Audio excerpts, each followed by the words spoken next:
Guys, it's me, Shadow, and just want to share my thoughts after watching Zetsu episode 6. Kamen Rider Zetsu episode 6.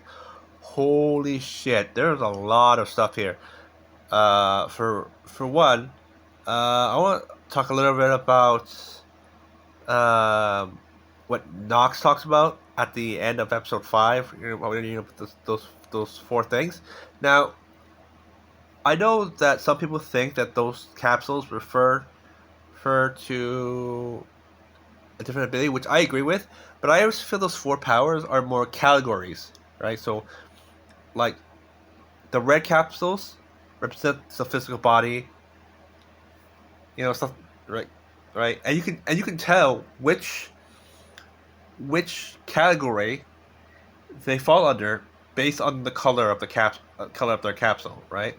So, because the first one, I think the fit is red, right? So I think that one is physical, but just the physical is a physical. So red capsules I think are more like physical abilities such as jumping, fighting, jumping strength, like increasing jumping power, fighting power, hardening your body, that kind of thing.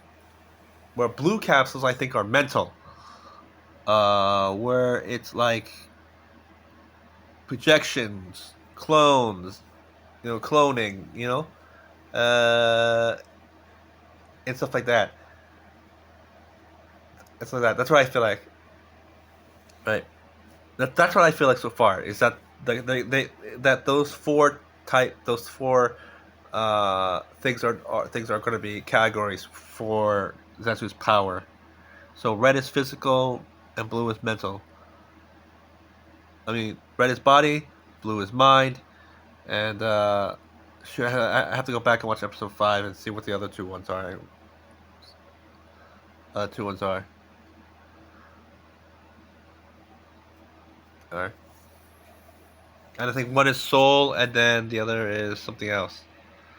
But I feel like those four colors are those four attributes he talks about are categories, and each capsule you can determine which capsule is under which category based on their color color. And what else? And Nox, the demon guy. I'm 100% sure Nox is not the final villain. In fact, I think I'm almost positive now that Nox is not the final villain. In fact, I think Nox is going to turn good. Yeah, I'm almost positive now. After watching the opening carefully and watching his facial expressions, I'm almost positive. I'm like 90% sure that he's going to turn good at some point in the series. He's going to turn good. You could tell. You can tell by his facial expressions that he's going to turn into a good guy later.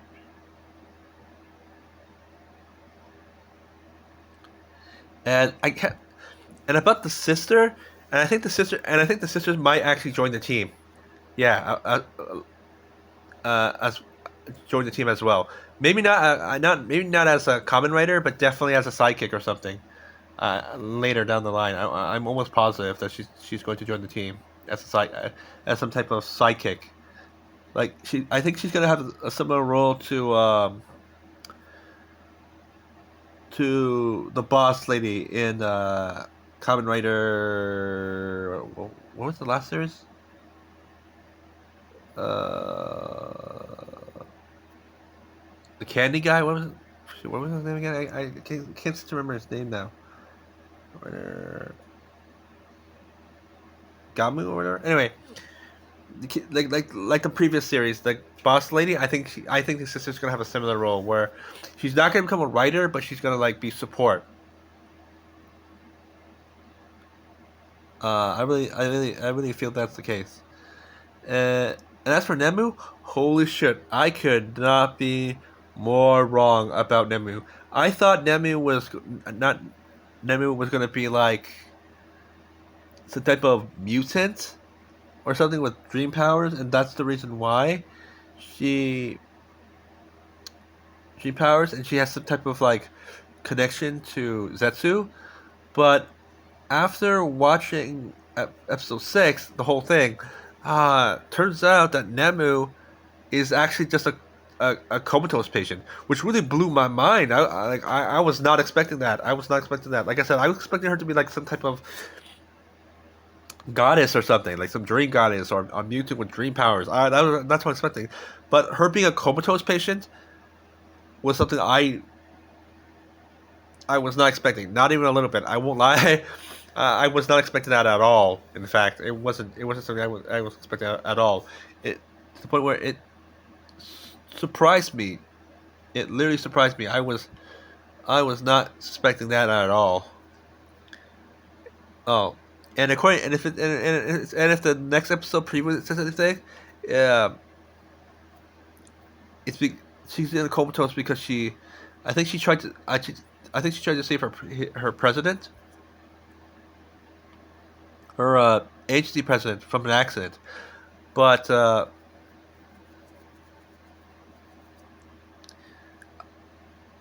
but not only that, but I think that the president has some type of psychotic obsession over Nemo, because at the end of the episode, if you continue going back, there's a shrine of Nemu. So it makes me wonder, wonder if that obsession is from the accident. Like he feels guilty, um, for putting Nemu in that condition or something like that. That that's what I feel like. Like or something like that. Like it could be, it could be just like now it could be like it could also be admiration in terms of after he after Nemu like saved him from the accident, he grew extremely attached to Nemu. That's what it feels like, at least to me, for now. I think that that last one is probably more accurate based on what his wife's expression is. But who knows? I could be wrong, but who knows?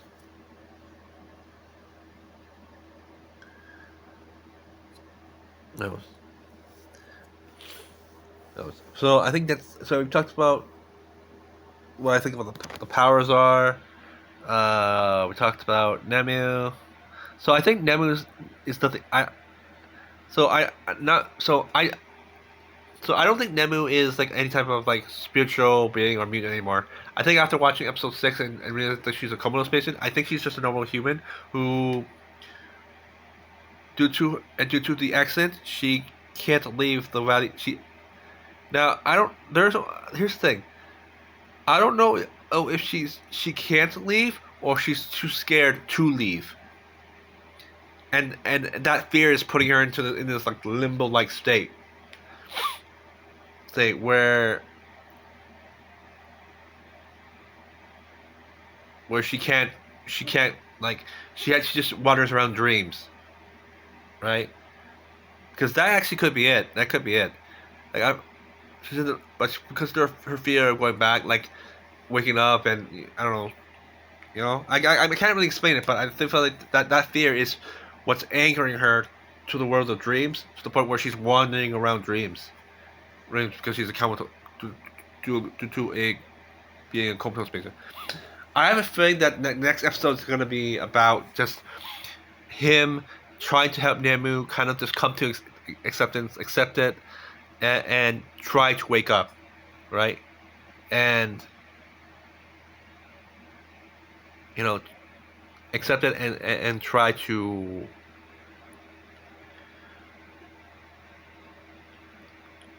uh, eh, you know, and just try to move on, there's one question that kept came to my mind is this: if Nemu is a comatose patient, right? Who is doing her deals? Because like Nemu is supposed to be this world famous, actress, right? So she's got to be doing dramas and stuff. So but the thing is that she's been comatose for 4 months, I think, right?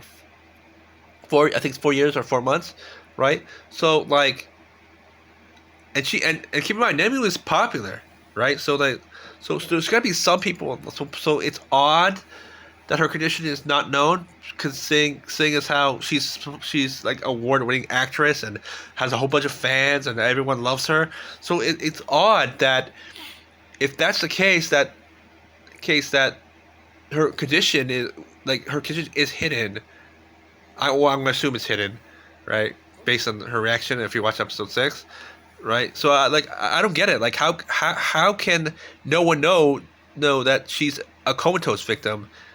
Oh, I mean, she's like how is that possible? No, because like you have to remember that this girl's a world famous actress. At least that's the thing I get. World famous actress, a lot of fans, people. Probably some people are probably even monitoring her. So it makes me wonder is how the present guy who you know is the president of her talent company, he's hiding all this, because like I find it really hard you know bec- hard to hide it that like to this degree, because like either he because I feel like I like you know now I do have a feeling that Ryoko, his wife in the dream, is like is helping him maybe cover up Nemu's I don't know if it's to say faults, because faults or accidents. Like people in his agency are secretly helping Nemu cover up Nemu's comatose state and all that other stuff, right? Right, and his obsession comes from, I think, mostly from guilt. I have a feeling the obsession comes from guilt, you know, like, oh, I did this to her and blah blah blah, so only I can protect Nemu or something like that. It could be because of that, but because I don't think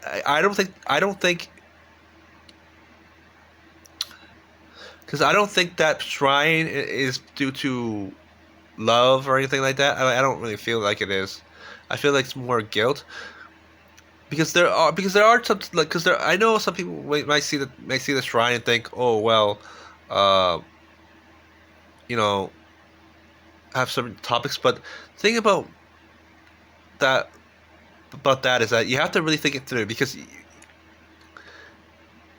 I Kamen Rider now does take on more darker themes, but even then, there probably are tactics and you know I don't know how to say, there are themes and that they can't do due to it being, because cover despite the dark themes and the finishing moves, in the end it's still a kid show, right? So I feel like they can't go that deep, right? And there's sometimes topics they can't really go down.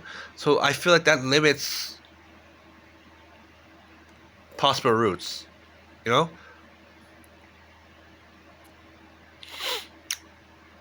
But so far, that's what I feel like. So I'm certain. So far, I'm trying to not go too deep uh, into like the darker themes, because I feel like those stories are probably not gonna pan out due to it being a kids show, and they have to sell toys, and you know. So yeah. So what I'm thinking about, how I'm thinking about is, like, so what I think is going to happen, right, is that next episode he's going to give Nemu courage, and and courage to try to wake up from the dreams, and try to live in the real world and not wander dreams anymore. At the, and at the same time, um, time he- beat get them out of the prison, right? Whether it's, I don't know, rider kicking or something. right kicking the building, or some ultimate move, because the way I see it is that, like, some type of big changes has to occur in the next episode, or for both Nemu and the president, or like, I don't see I or else like, I don't see how the story can progress further. Right. So I think that's about it. And yeah, I hope you guys had a fun time watching the video, and I'll see you guys next time. See you after episode 7. Bye, guys.